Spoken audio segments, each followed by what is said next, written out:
নমস্কার বন্ধুরা, স্টে রান্নাঘরের নতুন একটি ভিডিওতে সবাইকে অনেক স্বাগত।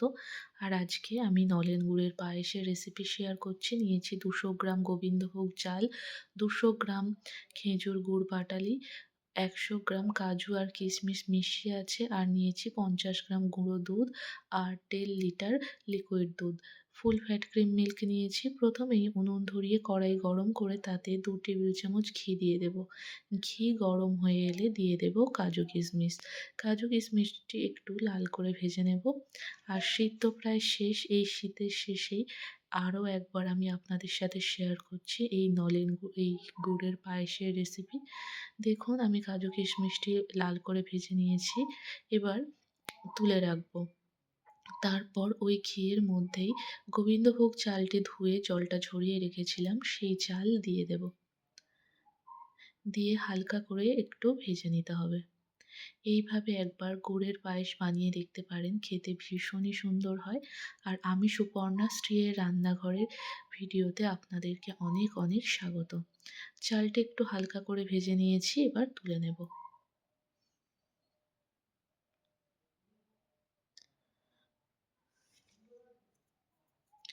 দুধ যদি আগে থেকে জাল করে রাখা থাকে তবে এর মধ্যেও দুধ দিয়ে দেওয়া যায়।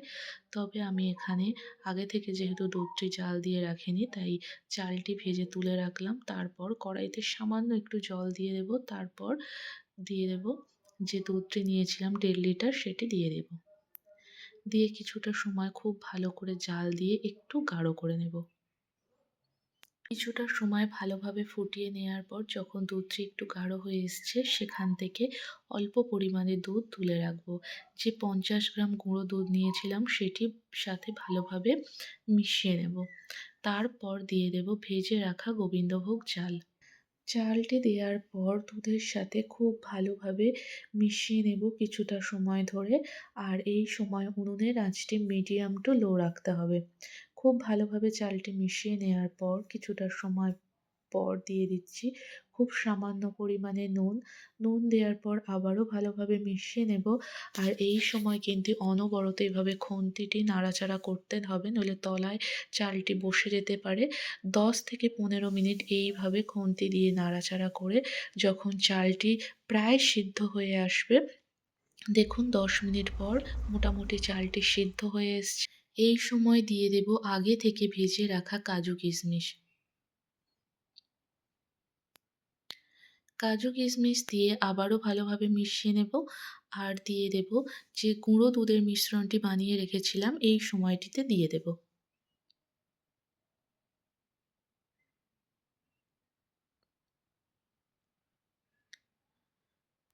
এই সময় এই গুঁড়ো দুধের ব্যবহারটি করলে পায়েসটি ভীষণই সুন্দর হয়, তাই এই সময় গুঁড়ো দুধটি দিয়েছি।